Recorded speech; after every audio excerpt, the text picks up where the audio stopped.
Bonjour et bienvenue. C'est le débrief à vif. On a décidé comment dire, renommer notre émission du jour en débat à vif, tant le Sporting nous inquiète.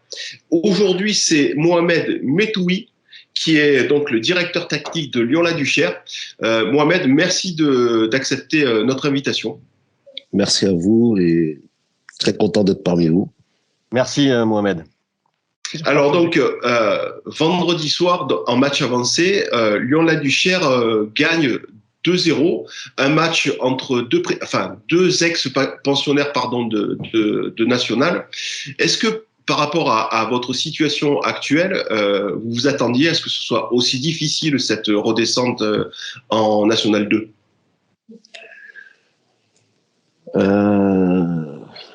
Moi personnellement, je m'y attendais. Voilà, parce que plusieurs éléments ont fait que on pouvait pas faire une saison autre que celle qu'on est en train de faire. Déjà, la descente a été officialisée le 13 juillet. Ouais, c'est vrai. Ouais.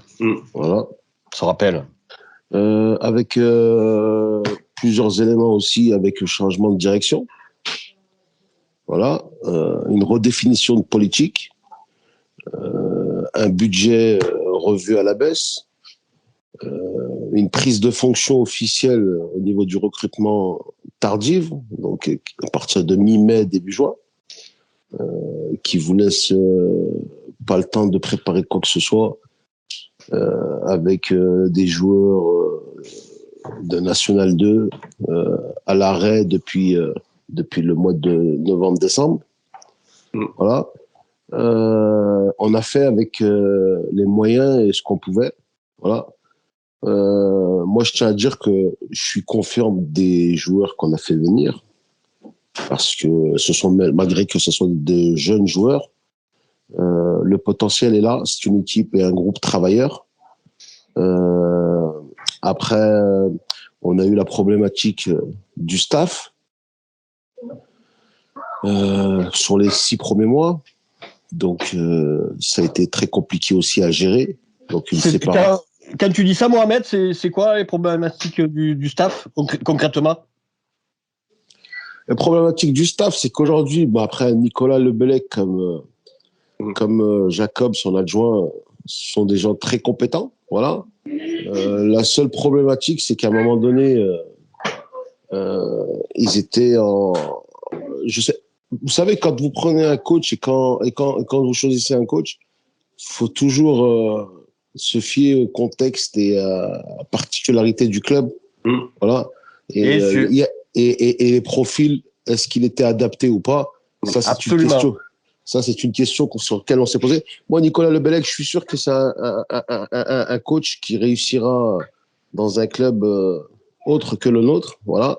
Nous, juste historiquement parlant, je rappelle que ce qui a bien marché chez nous à la Duchère, c'est toujours avec des coachs de la maison. Voilà. Aujourd'hui, on est en train de construire un nouveau projet avec un nouvel élan, avec de nouveaux actionnaires.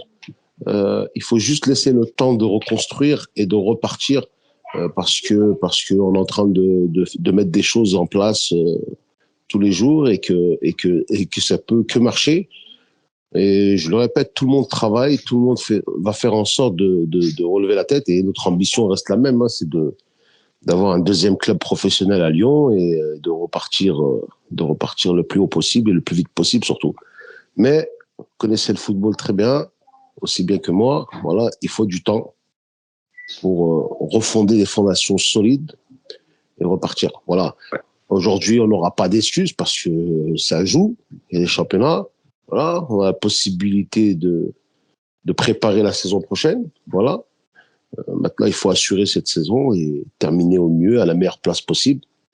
L'ambition était peut-être un peu trop prématurée de vouloir remonter tout de suite.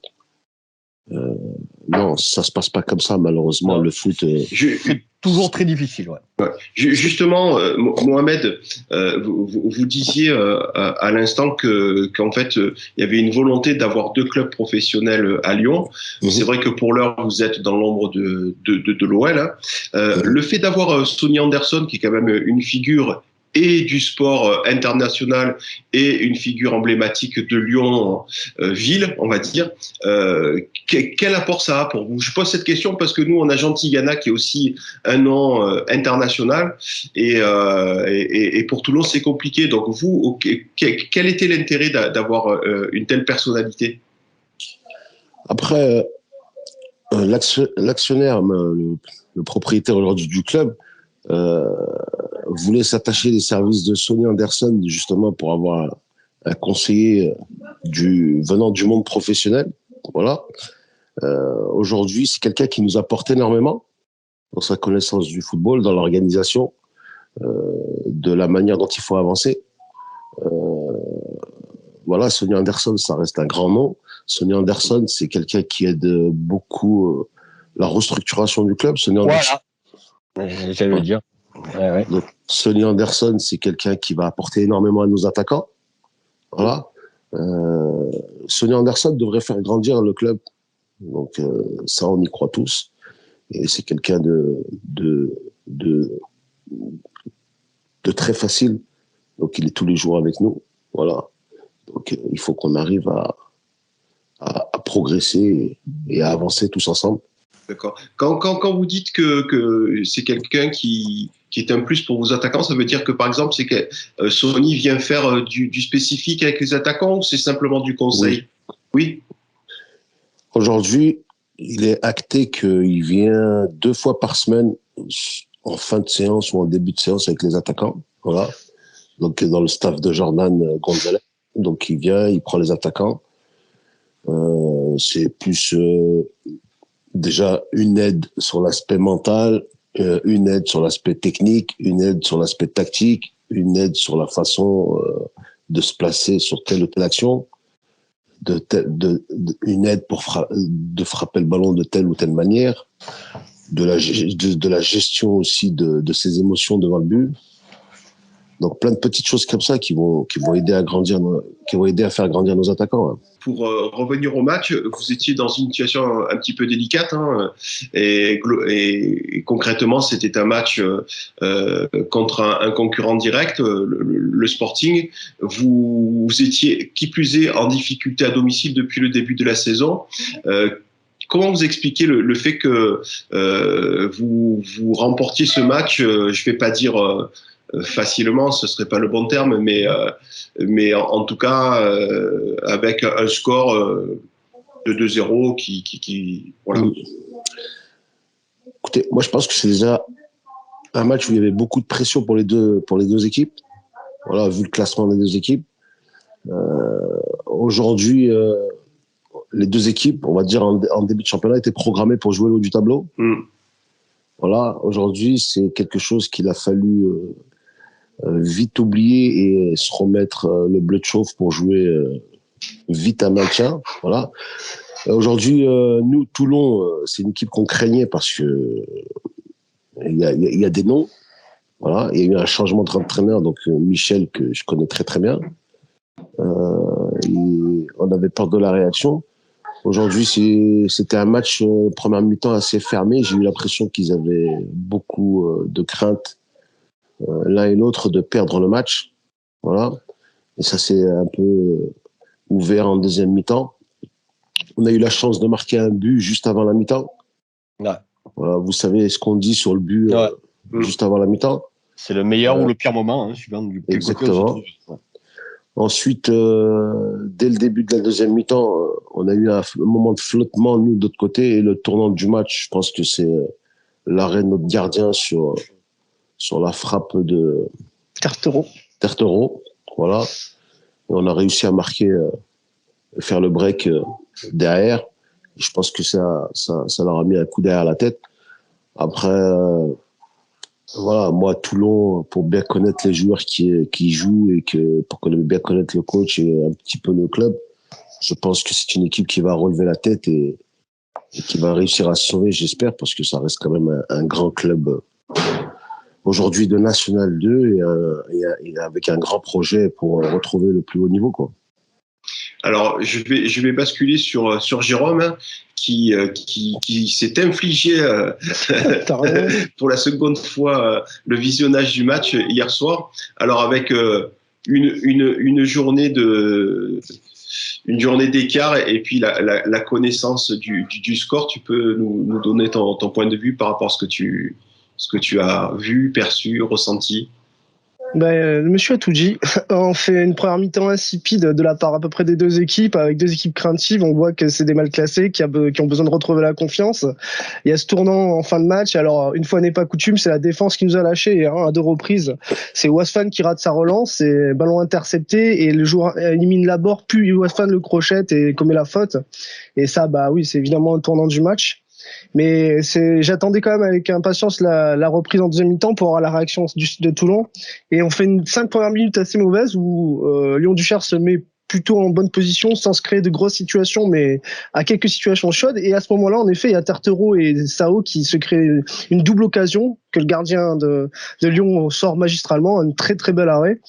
Et ouais, sur l'action d'après, c'est Laborde et Diop qui se font enrhumer par les deux joueurs lyonnais. Et ça, c'est le coup de massue à 2-0. Alors, bizarrement, pas bizarrement, je crois qu'à 2-0, les joueurs de Toulon sont plus lâchés parce que finalement, il n'y a plus grand-chose à perdre. Mais par contre, on était largement plus près du 3-0 que du 2-1 ou de la réduction du score. Parce que même s'il n'y a pas eu d'occasion énorme, ils ont eu des 2 ou 3 1 contre 1, Lyon, où l'attaquant part seul au but et rate son contrôle 2 fois, ça arrivait. Mais s'ils réussissent leur contrôle, ils partaient seul au but. Et ouais, on était beaucoup plus près du break 3-0 que du 2-0.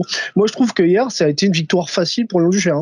Sur ce que j'ai vu hier, dans les images que j'ai vues hier, ça a été une victoire plutôt facile pour Lyon-Duchère. Moi, je suis inquiet parce que on avait des points forts et si cela nous lâche, on est toujours inoffensif. On est une des plus mauvaises défenses du championnat. Ça n'a pas changé. Attaque, tu voulais dire. Ouais, voilà, offensivement. Mais par contre, l'attaque, c'est l'animation offensive qu'on n'a toujours pas, en fait. Hein. Et défensivement, si on commence à lâcher, ça va devenir très, très compliqué. Bon, l'animation, j'aime bien parce qu'on a monsieur Mohamed, c'est ça, qui nous parle d'un recrutement tardif. Nous, nos dirigeants sont là depuis plus d'1 an. Et on a eu aussi un recrutement tardif. Et comme par hasard, y a pas de fond de jeu, il y a rien, quoi. Les joueurs, il y a pas de lien entre eux. Sur le terrain, ça se voit pas. Enfin, ça, c'est catastrophique. Et c'est marrant parce que nous aussi, on a changé d'entraîneur. Et Lyon-Duchère a fait le choix de la jeunesse quand nous, on a pris monsieur Poissignon, qui a 2 fois l'âge de Jordan, l'entraîneur de Lyon. Donc, je sais pas qui aura eu la bonne formule. Je sais pas si c'est une histoire d'âge, hein, mais je sais pas, comment dire, on n'a pas peur d'essayer des choses à Lyon, que nous, on est plus on prend pas de risques, mais finalement, il faudrait peut-être en prendre dans des périodes aussi moroses, quoi. Voilà, pour résumer à peu près ce que j'ai vu hier. Pas de joueurs à sortir du lot côté toulonnais, franchement. Personne, à part la défense que j'ai trouvé pas très bonne. Hein. Anthony a fait un match pas terrible. Enfin, la première faute, elle est pour lui une relance dégueulasse et c'est lui qui commet la faute donc ça, après, c'est des postes décisifs. On sait qu'ils n'ont pas trop droit à l'erreur. Hein. J'ai pas envie d'enfoncer un joueur particulièrement. Et offensivement, pas grand-chose. Issaka Bamba est rentré à la mi-temps, mais il a pas apporté énormément non plus. Voilà, rien de spécial si ce n'est qu'on continue à couler, quoi. D'accord. Manu, c'est à toi. C'est difficile de dire. Hein. Il y a en même temps beaucoup à dire et puis une forme un peu de résignation. Moi, je voudrais souligner le fait que le changement de coach, même s'il n'est pas suivi des faits, on doit voir des signaux. On doit voir des signaux positifs. On doit voir des vrais changements. Poissignon, ça me fait penser au changement raté de Zvenka sur Peugeot l'année où on descend. Batelli faisait des erreurs et j'ai l'impression que Poissignon les accentue et j'ai l'impression que ça va être pire que Batelli qui aurait sûrement échoué mais là qui a quelques excuses. Bon là Poissignon il commence à pas en avoir beaucoup. Moi, j'ai envie de mettre l'accent parce que je trouve que c'est symptomatique un peu de la situation quand on change d'entraîneur. Il a dit lui-même, mais voilà, les discours sont pas suivis des actes. Il a dit lui-même qu'on part d'une feuille blanche. Quand on part d'une feuille blanche, il faut que tout le monde soit logé à la même enseigne. On on peut pas se permettre de, par exemple, ne pas changer le gardien. Je veux pas faire une fixette sur ça, mais Flo a été injustement écarté dès le début de l'année. Personne n'a compris. Aujourd'hui, on se retrouve avec, ça fait 8 matchs qu'on gagne pas. Sur les 8 derniers matchs, 4 défaites, 4 nuls. Il faut essayer de changer quelque chose. Je ne comprends pas que l'on se refuse à laisser Dilo, alors que déjà à la base, Flo n'aurait pas dû être changé. Et ça, c'est révélateur. Et puis il y a d'autres signaux que j'aime pas quand dès le premier match, Pochettino il me parle de révélation Diallo. Je sais pas, lui c'est révélation ou alors. On n'a pas les mêmes, mais enfin, Diallo, s'il fait un match à peu près correct, mais je comprends pas. Ce poste-là, par rapport, on a mis Diallo par rapport à un autre joueur, je vais citer Bamba, mais peu importe. Mais ça m'a de suite fait penser qu'il y a du lobbying derrière ça.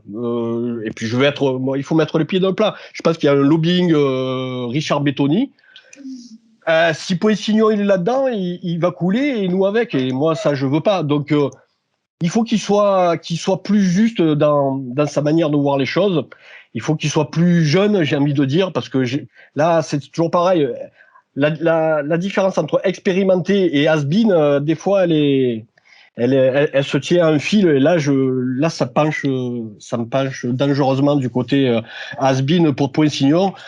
Alors, on voit bien qu'au bout de 3 matchs, le premier match est un peu injuste, mais on perd. Le deuxième, c'est pas trop mal, mais bon, on fait match nul. Et puis là, on voit bien que le troisième, ça dégringole sec, au point de vue de la prestation et du résultat. Il faut vraiment secouer le cocotier. On peut pas continuer à dire lui. C'est la discussion qu'on avait un peu hier, Jérôme. Lui, machin, il est pas mal. Et oui, tout le monde est pas mal, mais on est relégable. À un moment donné, il faut prendre de réelles décisions et réellement changer des choses. Parce que là, j'ai l'impression qu'on change des choses, mais qu'on ne devrait pas spécialement changer. Et les choses qu'on devrait changer, surtout, moi, j'ai le sentiment qu'on les touche pas. Et ça me dérange fortement. Donc, il faut réellement se réveiller. Parce qu'on est en train d'aller dans le mur, on est en train de couler, et si on n'en prend pas conscience et qu'on se dit que ça va aller mieux demain, on va se cracher tout simplement. Mohamed, raison. Mohamed, par rapport à ce que vient de dire Manu, et vous avez connu ça, d'être dans une situation délicate, voire de relégable, quels sont je sais pas, les ficelles, je sais pas si c'est le bon terme, mais comment on est apte, comment on peut réagir quand on est dirigeant de club et qu'on est dans une situation compliquée comme celle que vous avez connue en National ou comme celle que peut connaître aujourd'hui en National 2 Toulon, qui est aujourd'hui, à l'heure où on tourne, relégable. Aujourd'hui, par rapport à notre expérience, aujourd'hui, c'est sûr qu'il faut casser une dynamique négative.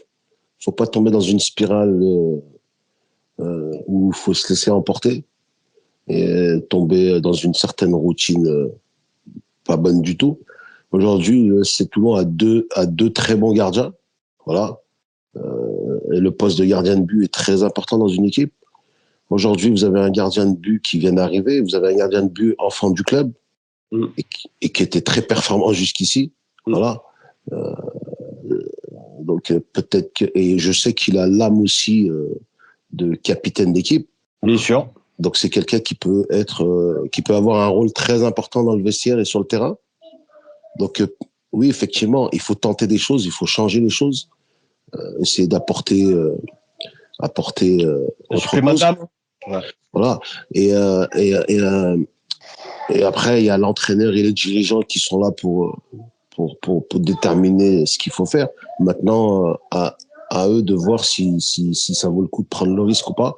Mais effectivement, quand on est relégable, il n'y a pas trop de risques, puisque si ça marche pas, ça sera pas pire. Donc, moi, j'ai même une question. Est-ce que c'est pas même un danger de s'emmerder avec 2 gardiens titulaires potentiels? Enfin, c'est se mettre des bâtons dans les roues, vous trouvez pas? De toute façon, l'erreur, bien sûr, elle est en amont, bien sûr. Tu peux pas avoir dans un groupe 2 gardiens numéro 1 déjà. Oui. Merci. C'est le cas quelque part. Le changement de gardien était, je sais pas, après ça, c'est le club qui a fait le choix. Hein. Moi, j'aime beaucoup le gardien. C'est Adriani, c'est ça, Andriani? Andrani, c'est tout à ça. fait. Ouais. Andrani. J'aime beaucoup déjà son année en national que j'avais suivi. Je trouvais très performant. Bon, Sûr. certes, il a un déficit de taille, c'est sûr. Mais, Ouais, mais voilà, une fois qu'on a dit ça, qu'est-ce qu'on a dit? Je sais pas, il faut regarder les performances, non? les tout simplement. performances et le leadership qu'il a, Ouais, absolument. tout simplement. Bah, à partir de là, après, il y a un entraîneur qui fait des choix et une direction derrière. Hein. Donc aujourd'hui, est-ce que c'était utile de faire venir un numéro 1 et d'avoir un numéro 1 depuis des années sur le banc, quoi. Ouais, absolument. Oui, il y a ça, mais en fait, Merci. moi, ce que je retiens dans ce que tu dis, c'est vraiment cette notion d'électrochoc, hein, pour rejoindre un petit peu ce que dit Manu. C'est vrai que quand on est au fond du trou, comme c'est le cas du Sporting cette saison et encore plus depuis hier soir, où la plupart de nos concurrents directs ont eu des résultats qui nous sont défavorables. C'est vrai que d'une part, quel est le risque de faire du changement, mais en plus, cette notion d'électrochoc, pour moi, elle me paraît capitale à l'heure d'aujourd'hui. Sachant qu'on a un match en retard à jouer mercredi et qu'en fonction du résultat, on peut encore plus s'enfoncer. Non, mais comme moi avec Manu, j'en avais parlé hier. C'est vrai je parlais d'individualité. C'est vrai que les joueurs ont des qualités, la plupart ont évolué au-dessus. Le problème, c'est vrai que dans des périodes comme on vit actuellement, le problème est collectif. Mais il n'y a pas 36 leviers pour changer les choses. T'as peut-être tactiquement, peut-être oui, trouver une nouvelle formule parce que celle-ci, elle semble pas efficace vu que tu gagnes pas. Et puis il a raison. À un moment donné, peut-être changer les hommes. Enfin, faut tenter quelque chose. On peut pas se retrouver quasiment avec les 11 titulaires qu'avait Batelli pour des résultats qui sont encore moins bons que quand il y avait Batelli en plus. Donc il va falloir changer quelque chose, c'est évident, quoi. Le changement d'homme, c'est une possibilité. Pour revenir, partisan de Flo également, il a fait combien de matchs cette année en CFA? Il en a fait un, il a gagné. Contre Marignane, ouais, tout à fait. Et il a gagné. On a gagné, et je peux te dire... il a été ultra décisif. On y était, ouais. Tout le monde le dit. Enfin, du côté des supporters, toulonnais, tout le monde était unanime. Et puis quand tu as des témoignages d'un supporter de Marignane qui avait trouvé le goal, qui nous a dit clairement que c'était grâce à lui qu'on ramenait les 3 points. Voilà, on gagne 3 matchs. Flo fait un match cette année et puis il est responsable d'une victoire. Enfin, je sais pas, mais on n'a même pas besoin de dire ça. De toute façon, l'erreur a été faite à la base. Mais bien sûr. Quoi qu'il en soit, on ne peut pas se priver de ne pas. Mais c'est un exemple. Et à ceux qui vont me dire, mais qu'est-ce que t'as contre Dieu? Mais moi, j'ai rien contre personne, moi. Moi, je vois l'intérêt de mon club. Je suis intransigeant avec mon club pour qu'il obtienne les meilleurs résultats. Et moi, je dis depuis le début qu'avec Flo Andrani, nous aurions certainement peut-être quelques points de plus. Ça fait partie de toute une politique d'avoir voulu tout changer bêtement, inintelligemment, alors qu'on avait un garçon. Il coche toutes les cases. Il est jeune, il est du cru, il a une super mentalité, il fait des performances. Ça a été quand même un des grands artisans de la montée en national. En national, ça a été le meilleur Toulonnais. L'année dernière, on a fait certes que 9 matchs, mais si on était déjà dans les clous, dans les équipes de tête, il était pour grande partie. Et on lui met dans les pattes d'entrer un goal et qui lui prend directement sa place. C'est-à-dire que Dilo, mais c'est pas Dilo que je pointe du doigt, c'est Richard Bettoni avec Batelli qui ont fait la merde sur ce sujet, qui nous fout là-dedans, et tout ça, c'est eux qui ont pris la décision. Ils ont vu les matchs avant d'Andrani pour prendre cette décision. Donc la décision a été illogique. Eh ben, il est jamais trop tard pour bien faire. Remettons de la logique dans cette décision qui était vide de sens. Donc moi, je suis pas là pour stigmatiser quelqu'un. Je suis là pour déjà pour le club. Ça serait bien pour le club. Je suis persuadé. Vous remettrez Flo. Il y a aussi un aspect qui va être automatique. C'est qu'il y a, allez, je vais dire 90%. Je pense que c'est 99% des supporters qui vont applaudir demain et qui vont déjà, rien que par la présence de Flo, vont avoir un peu envie de s'encourager, parce que là, on n'a même plus envie de... on n'a même plus envie on s'identifie plus à cette équipe. Les anciens ont été tous mis à l'écart, sauf à exception, et les nouveaux, on s'identifie pas à eux parce qu'ils nous apportent rien. Donc, on a besoin de suppléments d'âme, on a besoin d'identité. Et Flo va amener ça directement. Il va amener ses performances, mais il va amener un état d'esprit. Il a l'âme en plus d'un capitaine. L'année dernière, il était vice-capitaine. Voilà, je ne comprends pas pourquoi on se refuse à ça. Si je comprends, je comprends le lobbying derrière de Richard Bettoni qui nous fait un mal fou et qu'il va falloir qu'il sorte aussi de son silence parce que ça, c'est insupportable. Mohamed, on est proche de la fin de l'émission. Je voulais juste savoir, bon, là tu constates très certainement que nous sommes 3 supporters du Sporting. Tu peux ressentir de la colère dans les propos de Manu, tu peux ressentir de l'inquiétude. Est-ce que vous, par rapport à vos supporters à Lyon-la-Duchère, vous avez aussi ce type de réaction du fait d'être descendu, du fait, comme tu le disais plus tôt, de ne pas jouer finalement la montée? Est-ce qu'il y a aussi ce type de réaction, Oui, bien sûr. Après, on n'a pas la même histoire. Hein. Bien sûr. On n'a pas la même histoire. Et du coup, déjà chez nous, ça fait beaucoup jaser. C'est des réactions de supporters, j'ai envie de dire. Mais en tant que dirigeant et avec l'expérience aujourd'hui de presque 25-30 ans, en fait, le football est très compliqué. On reconstruit pas du jour au lendemain. Première chose. Et deuxième chose, il faut du temps pour faire bien les choses. Voilà, bien réfléchir. Comme je vous disais, des joueurs qui ramènent un supplément d'âme, des joueurs qui sont du cru. C'était un peu notre problématique l'année dernière. Voilà, on les a mis de côté. Voilà. On les a mis de côté. À un moment donné, on a fait de la place aux recrues. Voilà. Ça a pas marché, ça a pas pris. Ça a été une saison très galère. Et en fin de saison, on a décidé de repartir d'une feuille blanche. On a gardé 3 sur le groupe de 25. Voilà. Aujourd'hui, on a reconstruit politiquement, on a voulu reconstruire avec beaucoup de jeunes. Voilà. C'est pas suffisant pour monter. Par contre, voilà, l'objectif, c'est de garder un gros noyau et de construire autour avec des joueurs d'expérience qui vont t'apporter, avec une mentalité aussi adaptée au contexte de la Duchère. Voilà, parce que ce qui est important, c'est ceux qui sont à l'intérieur du club aujourd'hui, qui ont une véritable connaissance de tout ça, du club et de la mentalité et le choix des joueurs qu'on veut faire sera par rapport à ça, quoi. Par rapport à ça. Aujourd'hui, Toulon, oui, a pris un grand virage. C'est ce qu'on regarde de l'extérieur. A pris un grand virage, a fait un gros recrutement. Moi, je les avais vus en match amical cet été contre Annecy.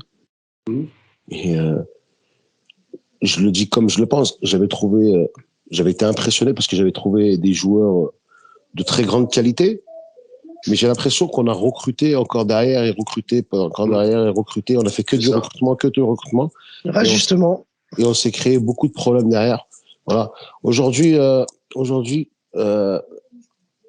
y a encore des joueurs du cru. Je pense à Anthony, je pense à Andréani, je pense à Kenny qui commence à être un ancien de la maison aussi. Donc Bayo, tout à fait. Ouais. Donc c'est des mecs qui connaissent parfaitement le club et connaissent parfaitement l'histoire du club. C'est eux qui doivent se comporter. Je fais confiance à Anthony puisqu'il joue.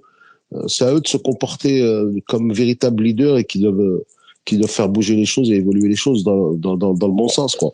Et dès mercredi soir, quoi, sont ce derby très très important et derby de la mort, j'ai envie de dire, pour les deux.